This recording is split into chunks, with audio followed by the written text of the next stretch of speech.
there's a couple of dynamics that are going on that are, I think, in some ways, somewhat unique in terms of this round, if you will, and I don't want people to misunderstand me when I say round, because obviously there has been ongoing uh, uh, suppression of the Palestinian people and their rights for decades.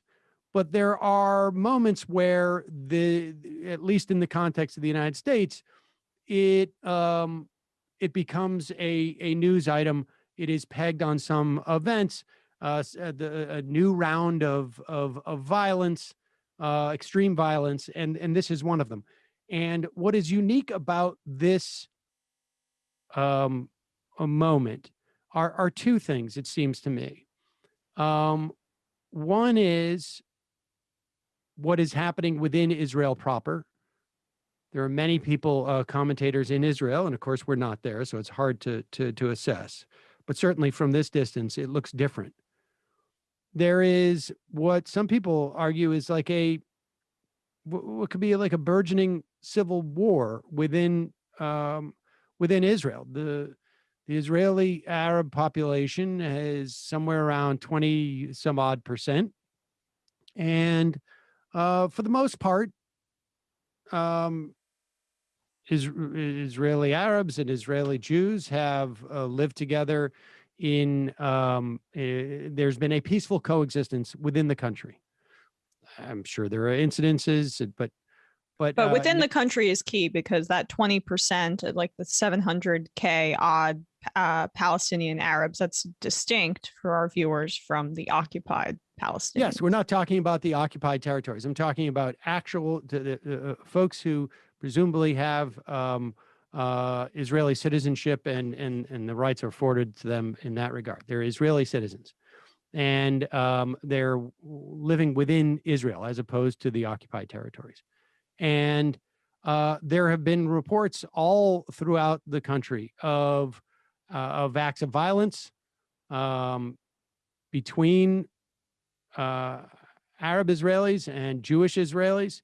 There have been mob violence, right-wing Jewish groups that have, we talked about this yesterday, smashed the windows in some Palestinian-owned businesses.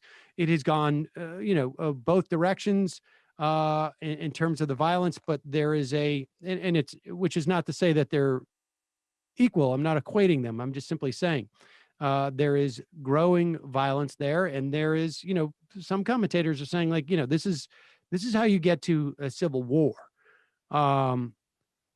And the other thing that is unique, it seems to me, in this instance, Ryan Grimm had a piece that captured this yesterday in The Intercept, that we are seeing more prominent elected voices in this country, primarily in the Democratic Party, who singularly are in the Democratic Party. Well, singularly, I mean, I'm just thinking back if there's ever been like a Buchanan Republicans who really didn't like Israel, but more because of the Jewish problem. The Jewish element. I mean, Bush, I guess, in 2001 sort of pushed back, and Biden was to the right of him, actually, when you look back on Israel. But I mean, generally, of course, I'm not sure about that, but but we could talk about that. Maybe in that moment, I'm not sure, but be that as it may, the real point is that you have many voices, or at least some voices, and prominent ones in the Democratic Party, speaking out on behalf of Palestinian rights this time around. Here is Ilhan Omar, and there was we saw a speech on the floor from AOC. We saw a speech on the floor from Rashida Tlaib that was incredibly moving. She and Tlaib is Palestinian. Here is Ilhan Omar calling out the United States for blocking a UN ceasefire request.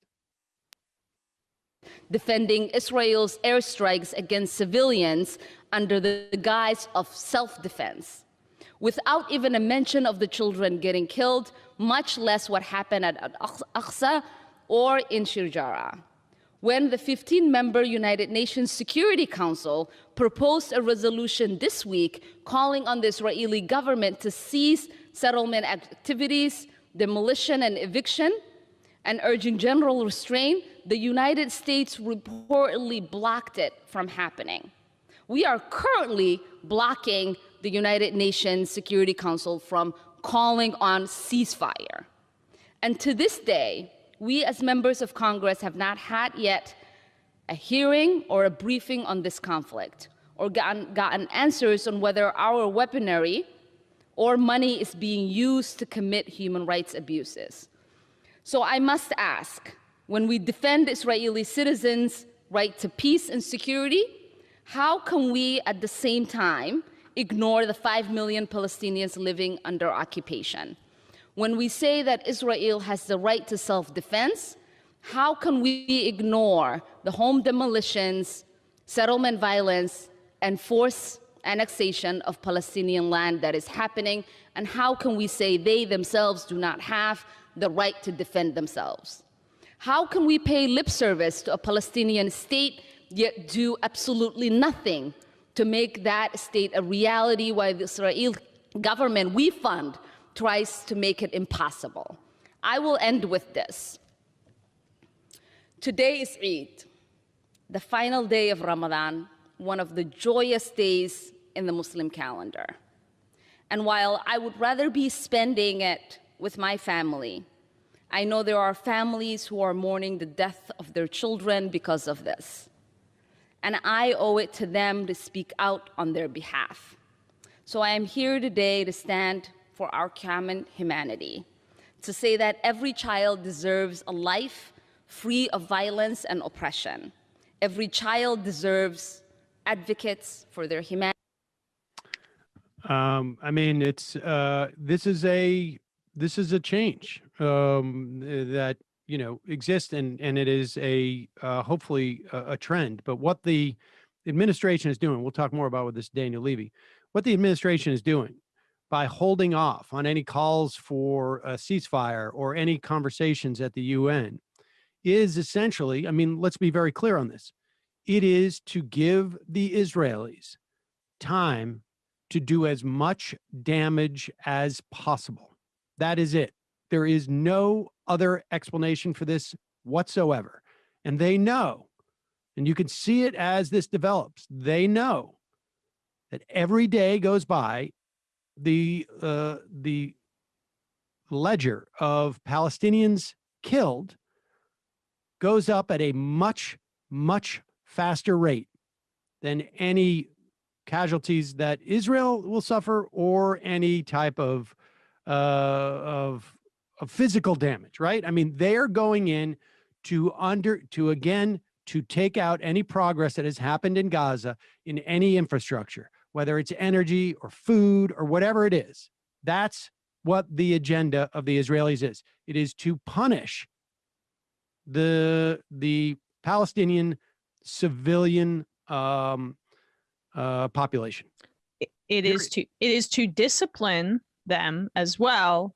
How dare you demand that you have rights? How dare you demand that you have access to electricity, to clean water? How dare you demand some form of statehood that isn't completely under our thumb?